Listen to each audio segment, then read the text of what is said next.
pribadimu lewat firman dan lewat Roh Kudus. Haleluya. Kami tahu banyak orang mengakui Tuhan karena berkat karena mujizat. Kami orang tanpa mengenal Engkau secara pribadi semua ini sia-sia. Engkau yang terutama adalah hidup kami.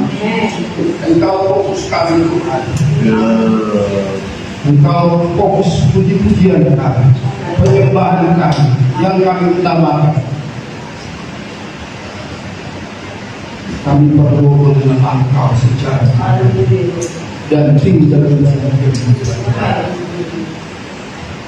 Firman-Mu mengatakan di Matius dunia alam surgakan Tuhan sadarkan kami akan firman itu bahwa Tuhan senantiasa berada dalam kehidupan kami. Apapun tantangan besar, Tuhan senantiasa ada beserta dengan kami. Tidak perlu kami takut. Itu firman Tuhan. Terima kasih Tuhan. Saat ini kami sangat bersyukur beberapa kesaksian dari anak-anakku menggunakan suatu kemenangan yang berarti semangat yang daripada Tuhan yang lain terus berlanjut nama Tuhan tidak berpercaya. Berkati kami semua yang hadir di saat ini, kami mau dalam firman-Mu, urapi hamba-Mu, urapi kami semua agar kami dapat memahami dari firman Tuhan, mempercayainya dan kami dapat melakukan yang menyenangkan dan Tuhan. Dalam nama Yesus kami berdoa dan mengucap syukur. Haleluya. Amin. Puji Tuhan, saudara yang dikasihi Tuhan, kita ucapkan selamat beribadah dalam kasih Tuhan Yesus Kristus. Ada sukacita saudara? Amin. Ada sukacita karena Tuhan ada di sini. Amin.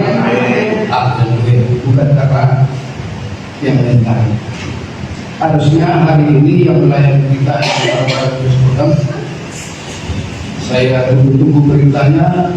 Sebenarnya pertemuan kami minggu yang lalu ada juga. Saya ingatkan, ya saya bersini. Tahu sampai 9:30 kalau nggak salah baru ada telepon. Oh maaf saya lupa, saya ada pelayanan baru. Ya, jadi kaulah saudara ya. Hamba Tuhan harus selalu siap melayani. Amin. Amin. Hamba Tuhan itu saudara tidak gampang ya. Saya sangat bersyukur dan terima kasih kalau bapaknya Leo membuat satu video mengulas lagi firman Tuhan yang dia dapatkan. Kalau tanpa Roh Kudus tidak bisa saudara. Tapi kalau bersama dengan Roh Kudus itu menyenangkan. Amin. Amin. Sangat berkati Tuhan. Kalau segala sesuatu tanpa Tuhan kita tidak dapat berbuat apa-apa saudara. Baik. Kita buka kitab kita baca satu pasal ya pelan-pelan. Ini sudah satu pasal Mazmur 73. Kita baca berdiri. Mazmur 73 berikutnya pergumulan dan pengharapan, dan ini juga tema firman Tuhan yang saya sampaikan hari ini, pergumulan dan pengharapan. Saya baca yang pertama, saudara yang kedua, kita lanjut nanti sampai 8 bersama-sama. Pergumulan dan pengharapan. Ayat pertama, Mazmur Asaf. Sesungguhnya Allah itu baik bagi mereka yang tulus hatinya, bagi mereka yang bersih hatinya. Tetapi aku sedikit lagi maka kakiku terpeleset, nyaris aku tergelincir. Sebab aku cemburu kepada pembual-pembual kalau aku melihat kemunduran orang fasik. Sebab kesakitan tidak ada pada mereka, sehat dan menunggu mereka.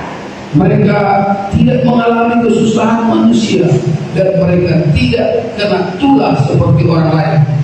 Sebab itu mereka melakukan congkakan dan berpakaian kekerasan. Karena kegemukan kesalahan mereka menyolok, hati mereka mendua-dua dengan sangkaan. Mereka menyindir dan memata-matai dengan jahatnya. Kalau merasa membicarakan mereka dengan hati. Mereka membuka mulut melawan langit dan lidah mereka membual di bumi. Sebab itu orang-orang kembali kepada mereka, mendapatkan mereka seperti air yang berlimpah-limpah. Dan mereka berkata, bagaimana Allah tahu hal itu? Adakah pengetahuan pada makhluk ini? Sesungguhnya kita orang-orang fasik, mereka menambah harta benda dan senang selamanya. Sia-sia sama sekali aku mempertahankan hati yang bersih dan membasuh tanganku tanda tak bersalah. Namun sepanjang hari aku kena tulah dan kena hukum setiap hari. Seandainya aku berkata, aku mau berkata-kata seperti itu, maka sesungguhnya aku telah berkhianat kepada angkatan anak-anakku. Tetapi ketika aku bermaksud untuk mengetahuinya, hal itu menjadi kesulitan di mataku.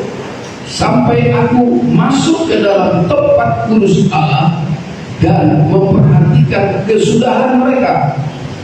Sesungguhnya di tempat-tempat izin kepada mereka, mereka sehingga hancur. Betapa binasa mereka dalam sekejap mata, lenyap habis oleh karena kedahsyatan. Seperti mimpi pada waktu terbangun di Tuhan, pada waktu terjaga, berubah mereka kepada hina. Ketika hatiku merasa pahit dan buah pinggangku menusuk-nusuk rasanya, Aku dulu dan tidak mengerti seperti hewan aku di dekatmu. tetapi aku tetap di dekatmu. Engkau memegang tangan kananku. Dengan nasihatmu kau menuntun aku, dan kemudian engkaulah mengangkat aku ke dalam kemuliaan. Siapa gerangan ada padaku di sorga selain engkau? Selain engkau tidak ada yang kuingini di bumi.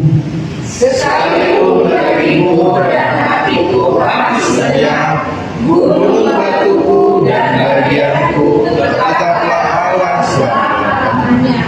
Sebab sesungguhnya siapa yang jauh daripadamu akan binasa. Kau binasakan semua orang yang berzina dengan meninggalkan engkau. Sama-sama. Tetapi aku suka dekat pada Allah. Aku menaruh tempat perlindunganku pada Allah, supaya dapat menceritakan segala pekerjaannya. Amin. Amin. Haleluya. Cukup panjang sudah saudara ya.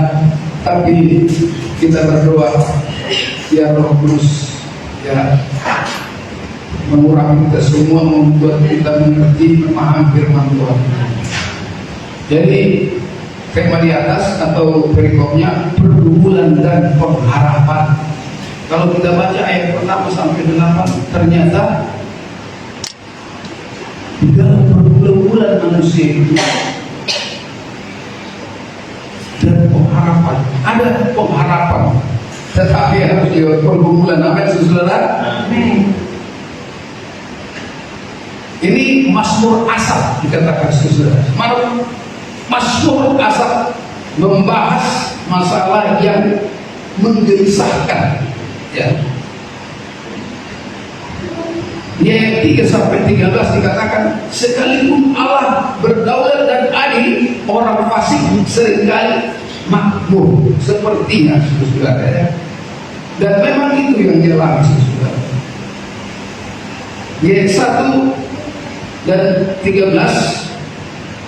Pemazmur yang melayani Allah dengan setia telah tawar hati ketika ia membandingkan penderitaannya dengan ketentraman dan kebahagiaan yang dialami banyak orang fasik. Yang dialami orang fasik apa? Ayat 2 sampai 3, saudara. Ayat 2 sampai 3. Tetapi aku sedikit lagi, maka kakiku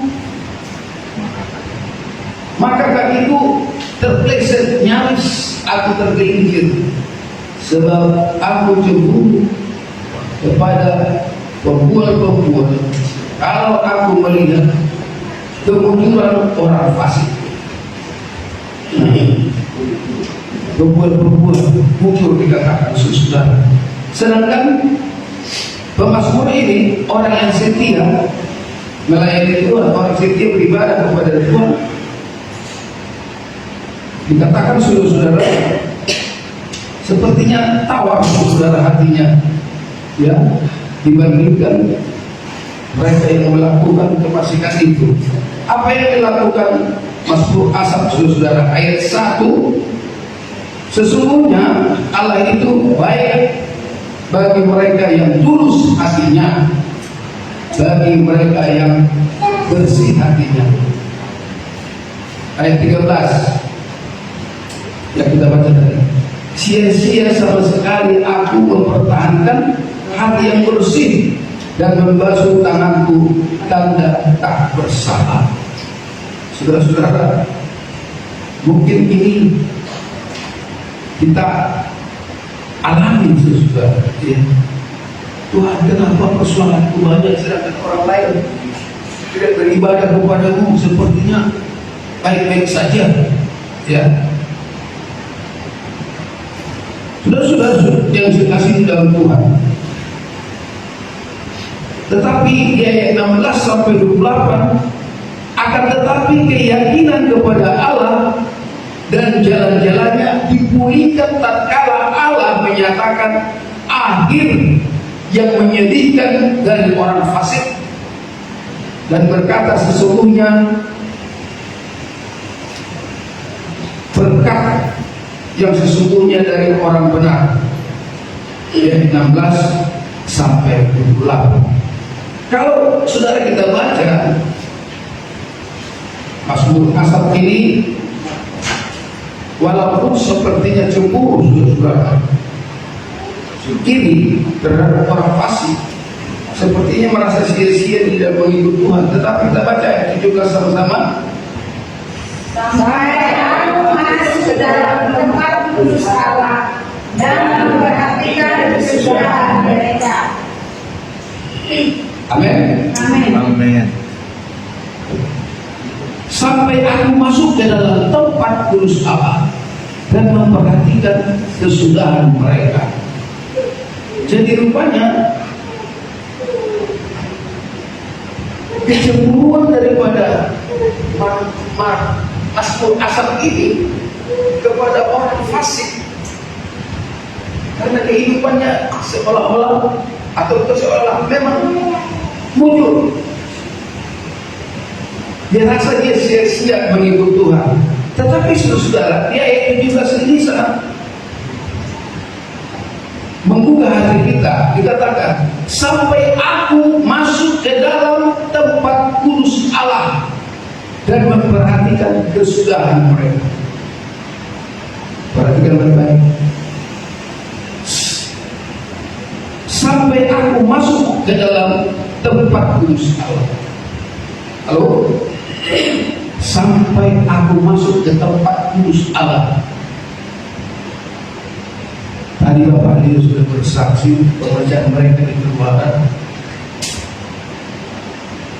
Di bait Allah itu ada banyak perawat-perawatan sudah, tapi yang terpenting lampu itu siang malam harus nyala, minyak harus selalu diisi, saudara. Kalau dulu belum ada listrik, Jadi begitu Mazmur Asaf ini masuk ke rumah Tuhan, ya.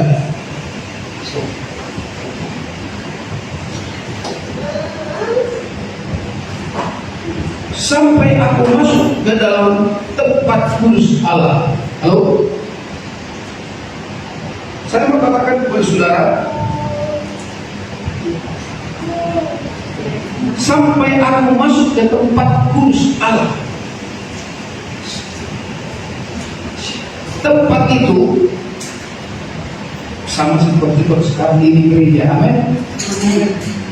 Ini bait Allah, bait yang kudus. Kalau dia masuk dalam ke tempat yang kudus, bait Allah itu, di tempat kudus itu terang sekali, saudara. Semua perabotan yang ada jelas kelihatan. Tempat terang, tidak ada kegelapan. Ya. Beribadah dengan tulus ikhlas kepada Tuhan, melayani dengan tulus ikhlas, mengirim Tuhan dengan tulus ikhlas, kita akan mengalami ketenangan, ketentraman. Amin. Jadi di sini intinya masuk ke tempat kudus Allah. Untuk apa? Bukan soal gedungnya, bukan soal berbicaranya, siapa yang berbicara. Seringkali kalau ada KKR, siapa yang berbicara? Luar negeri, dalam negeri, ada yang orang ternyata ada pabriknya, saudara, dia senang. Tetapi yang kita butuhkan bukan soal itu, saudara. Gedungnya mewah atau tidak, pembicaranya biasa-biasa atau tidak, saudara, atau orangnya banyak atau sedikit. Yang terpenting Tuhan ada di dalam kita, tetapi kita boleh merasakan kehadiran Tuhan. Amin, saudara. Yang menjadi pertanyaan, kalau kita datang beribadah kepada Tuhan, adakah Tuhan puas atas kehadiran kita, atas pelayanan kita? Apakah gereja itu datang beribadah, dengar firman Tuhan, berdoa, tim musik, nyanyi, apalagi berkhotbah? Semua yang masuk dalam bait Allah itu, saudara,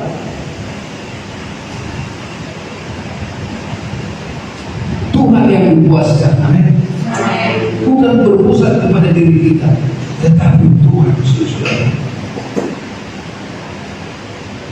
Tuhan berkata, saudara, di dalam Yohanes 15 itu, coba baca ayat 1 sampai 5 lah. Ada yang baca Yohanes 15 ayat 1 sampai 5. Yohanes 15 ayat 1 sampai 5 begini firman Tuhan. Akulah pokok anggur yang benar, maka kau para pengusahanya. Setiap ranting padaku yang tidak berbuah dipotongnya, dan setiap ranting yang berbuah dibersihkannya, supaya ia lebih banyak berbuah. Kamu memang sudah bersih karena firman yang telah kukatakan kepadamu. Tinggallah di dalam aku, dan aku di dalam kamu. Sama seperti ranting tidak dapat berbuah dari dirinya sendiri kalau dia tidak tinggal pada pokok anggur. Demikianlah juga kamu tidak berbuah jikalau kamu tidak tinggal di dalam aku.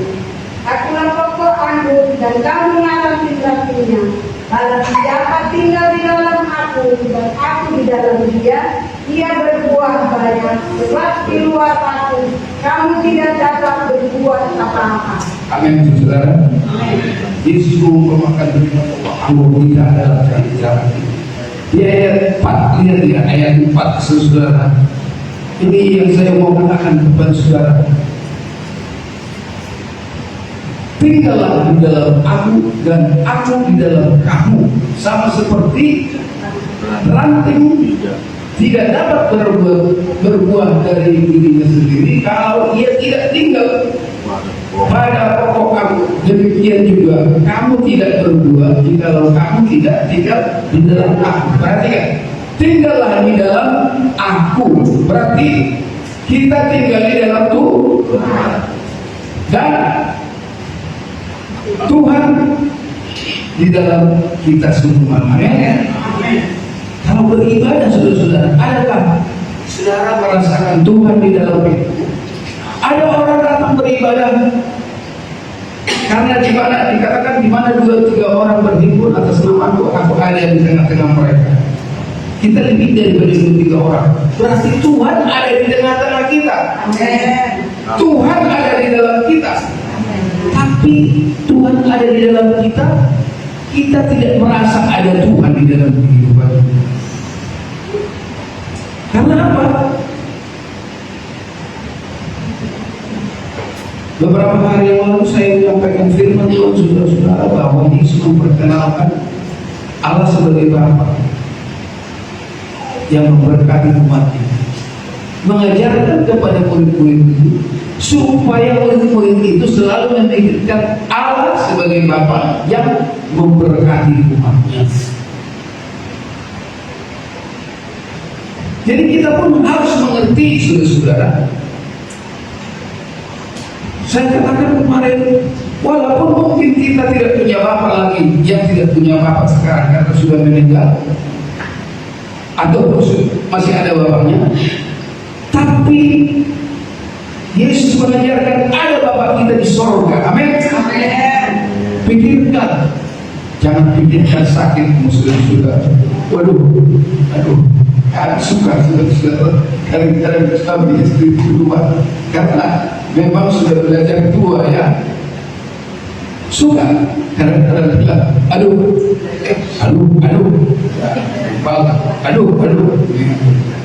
karena memang kita sudah harus belajar tua ya. Yang masih muda masih ada kekuatan ya. Tetapi kalau saya ingat saudara Musa, dikatakan Musa mati umurnya 120 tahun, matanya belum kabur dan kekuatannya belum hilang. Luar biasa saudara-saudara. Itulah orang yang dekat dengan Tuhan. Jadi kalau kita datang beribadah kepada Tuhan, Tuhan ada di tengah-tengah kita. Bahkan Tuhan ada di dalam kita. Asal firman-Nya ada di dalam kita. Amin. Jadi kalau datang beribadah di rumah Tuhan, di mana tadi di tempat kudus, ya seperti ini, berarti saudara kita diangkat oleh Tuhan ke dalam kemuliaan-Nya, biar kita puaskan Tuhan. Amin. Kalau kita memuaskan Tuhan dalam ibadah, kita dapat merasakan kasih karunia Tuhan. Kita dapat merasakan hadirat Tuhan. Amin, saudara. Jadi datang ke gereja untuk bertemu, berjumpa dengan Tuhan. Haleluya.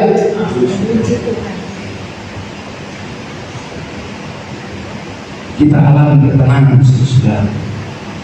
Di ayat 5 dikatakan, saudara, Mazmur 73 ayat 5, Mazmur 73 ayat 25, ya. Oke. Siapa gerangan ada padaku di surga selain engkau tidak ada yang kuingini di bumi ini. Amin. Biarlah kita juga berkata seperti Mazmur Asaf, saudara. Siapa gerangan ada padaku di surga selain engkau tidak ada yang kuingini di bumi. Hanya Tuhan yang kita ingini. Memang banyak yang kita ingini, saudara, tapi kita utamakan Tuhan. Amin. Tuhan, saudara. Dan kalau kita datang ke tempat kudus Tuhan itu sangat menyenangkan hati Tuhan, memuaskan hati Tuhan, saudara. Kalau Tuhan dipuaskan, kita rasakan hadiratnya.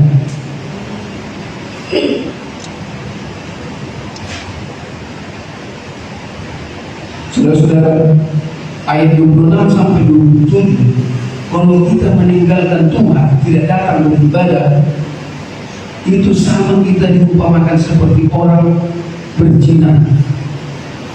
Berzina itu dosa enggak, saudara? Dosa. Baca, kita baca ayat Mazmur 73 ayat 26 sampai 27. Orang yang meninggalkan Tuhan sama seperti orang yang berzina, dikatakan saudara. Jadi kita berzina tanpa dalil. Ayo siapa yang baca? Mazmur 73 ayat 26 sampai 27. Sekalipun dagingku dan hatiku habis lenyap, gunung batuku dan bagianku tetaplah Allah selama-lamanya. Sebab sesungguhnya siapa yang jauh Siapa yang jauh daripadamu akan binasa. akan binasa. Kau binasakan Kau binasakan semua orang yang berzina dengan meninggalkan engkau. engkau. Jadi orang yang berzina itu bukan berarti seperti orang mengganggu istri orang, mengganggu istri zamannya, atau memperkosa orang. Tetapi di sini dikatakan, saudara, sebab sesungguhnya siapa yang jauh daripadamu akan binasa. Kau binasakan semua orang yang berzina dengan meninggalkan engkau. Jangan kita dianggap berzina kalau kita meninggalkan Tuhan. Amin. Tetaplah setia sampai Tuhan datang. Amin. Ayat terakhir, ayat 28, kita baca bersama-sama. Ini kerinduan asap, saudara-saudara, menjadi kerinduan kita semua seperti sukacita Bapak beliau dari saudara. Ya, kita baca bersama-sama. Ayat yang terakhir, 1, 2, 3. Tetapi aku suka kepada Allah. Aku menaruh tempat perlindunganku pada Tuhan Allah, supaya dapat menceritakan segala perjalanannya. Jadi saudara, mungkin ada hal yang buruk kita pernah rasakan, tetapi lebih banyak kebaikan-kebaikan yang kita rasakan. Pertolongan Tuhan itu kita ceritakan kepada orang lain. Amin. Ya, supaya dapat menceritakan segala pekerjaannya. Tetapi aku suka dekat kepada Allah. Saudara-saudara yang dikasih Tuhan, kalau datang ke gereja tidak lain untuk apa? Berjumpa dengan Tuhan. Hidup kita diubahkan menjadi baru, menyenangkan hati Tuhan. Maka surga itu menjadi bagian milik kita. Tidak binasa. Binasa itu apa? Masuk api neraka. Neraka itu apa? Lautan api dikatakan. Siksaan selama-lamanya. Orang yang masuk neraka itu selama-lamanya disiksa. Jadi hindari murka Allah, kebinasaan itu. Datang selalu dekat dengan Tuhan, supaya kita masuk ke tempat yang sudah disediakan. Walaupun banyak pergumulan kita, di balik itu semua ada pengharapan. Amin. Ada pengharapan. Masa depan sungguh ada, dan harapan tidak hilang. Puji Tuhan. Sampai di sini firman Tuhan, saudara, kita tundukkan kepada kita berdoa. Terima kasih Bapak di surga, terima kasih Tuhan Yesus. Abamu sudah menyampaikan Tuhan firman-Mu, biarlah Tuhan Roh Kudus ini lagi menjabarkan firman itu, sehingga firman itu terakhir dalam hidup kami. Kami dapat mengerti, memahami firman-Mu, mempercayainya, dan dapat kami lakukan seperti hamba-Mu Mazmur Asaf Tuhan. Dia ingin selalu dekat dengan kami. Terima kasih Bapak. Walaupun dia sempat gelisah melihat kemunculan orang fasik, tapi akhirnya orang fasik itu binasa. Tetapi berkat Tuhan akhirnya bagi orang-orang yang benar, orang yang mau datang kepadamu, memberikan firman dalam hati kami. Terima kasih Tuhan, dalam nama Yesus, berdoa